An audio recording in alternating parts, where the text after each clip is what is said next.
দুই ট্রাক ভর্তি ভারতীয় মুসলিম নাগরিককে বাংলাদেশে পুশিনের চেষ্টার অভিযোগ উঠেছে ভারতীয় সীমান্তরক্ষী বাহিনীর বিরুদ্ধে। তবে বিজিবি ও স্থানীয় গ্রামবাসীর কঠোর অবস্থানের মুখে সেই চেষ্টা ব্যর্থ হয়। ঘটনাটি ঘটে রোববার কুড়িগ্রামের যাদুরচর ইউনিয়নের বকবান্ধা সীমান্তের 1069 নম্বর মেইন পিলারের 8 নম্বর সাব পিলার এলাকায়।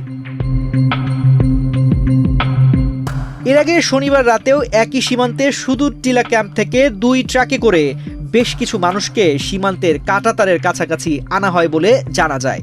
রাতের অন্ধকারে তাদের বাংলাদেশে ঠেলে পাঠানোর চেষ্টা করা হয়। বিষয়টি টের পেয়ে সীমান্তে টহলরত বর্ডার গার্ড বাংলাদেশ সদস্যরা দ্রুত শক্ত অবস্থান নেন।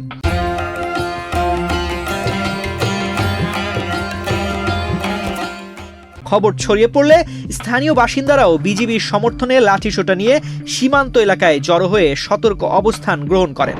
ফলে উত্তেজনাপূর্ণ পরিস্থিতির সৃষ্টি হয়। স্থানীয়দের অভিযোগ, ভারতের অভ্যন্তরে থাকা তাদের আত্মীয় স্বজনদের কাছ থেকে তারা জানতে পেরেছেন যে ভারতের আসাম রাজ্যের বিভিন্ন এলাকা থেকে মুসলিম নারী, পুরুষ ও শিশুদের আটক করে সীমান্ত ক্যাম্পে জড়ো করা হচ্ছে এবং সুযোগ বুঝে তাদের বাংলাদেশে ঠেলে দেওয়ার চেষ্টা করা হচ্ছে। যাদুরচর ইউনিয়নের 9 নম্বর ওয়ার্ডের ইউপি সদস্য মোহাম্মদ নজরুল ইসলাম বিষয়টি নিশ্চিত করে বলেন, শনিবার রাতেও সীমান্তের লাইট বন্ধ করে কিছু মানুষকে বাংলাদেশে প্রবেশ করানোর চেষ্টা করা হয়, কিন্তু বিজিবি ও স্থানীয়দের শক্ত অবস্থানের কারণে তা সফল হয়নি। রোববার রাতেও একই ধরনের চেষ্টা চালানো হলেও তা ব্যর্থ হয়।